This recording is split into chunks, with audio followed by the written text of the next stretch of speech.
శ్రీమహావిష్ణువు ధరించిన మూడవ అవతారం వరాహావతారం. ఇది విష్ణుమూర్తి భూమిని రక్షించడానికి ఎత్తిన అత్యంత శక్తివంతమైన అవతారం. ఈ కథ వైకుంఠ ద్వారపాలకులైన జయ, విజయుల శాపంతో మొదలవుతుంది. సనకసనందనాది మునులు విష్ణుదర్శనానికి వచ్చినప్పుడు జయవిజయులు వారిని అడ్డుకుంటారు. కోపించిన మునులు వారిని భూలోకంలో అసురులుగా పుట్టమని శపిస్తారు.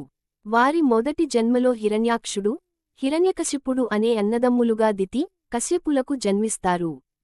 హిరణ్యాక్షుడు బ్రహ్మదేవుని గురించి ఘోర తపస్సు చేసి, ఏ దేవుడి వల్ల, మనిషి వల్ల లేదా మృగం వల్ల తనకు మరణం లేకుండా వరం పొందుతాడు. వరగర్వంతో అతడు ముల్లోకాలను పీడించడం మొదలుపెట్టాడు. తన బలాన్ని నిరూపించుకోవడానికి భూమిని చాపలా చుట్టేసి, తీసుకువెళ్లి రసాతలంలో, సముద్ర గర్భంలో దాచిపెడతాడు. భూమి అదృశ్యం కావడంతో సృష్టికర్త అయిన బ్రహ్మదేవుడు ఆందోళన చెంది విష్ణువును ప్రార్థించాడు. అప్పుడు బ్రహ్మదేవుని ముక్కు రంధ్రం నుండి ఒక చిన్న బొటనవేలు పరిమాణంలో వరాహం బయటకు వచ్చింది. అది చూస్తుండగానే ఆకాశమంత పరిమాణానికి పెరిగింది. శ్రీమహావిష్ణువు వరాహ రూపం ఎత్తడానికి ఒక కారణం ఉంది.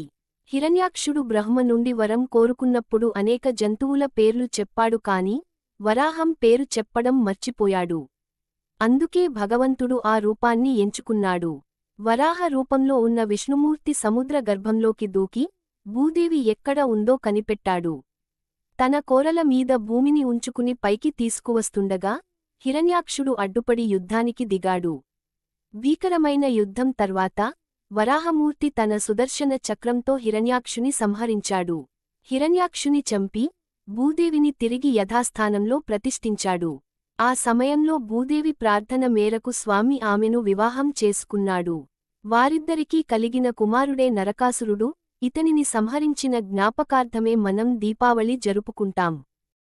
ముఖ్య విశేషాలు: యజ్ఞ వరాహమూర్తి, వరాహమూర్తిని యజ్ఞ వరాహమూర్తి అని కూడా పిలుస్తారు. ఆయన శరీరంలోని ప్రతి భాగం ఒక యజ్ఞ ప్రక్రియకు సంకేతమని చెబుతారు.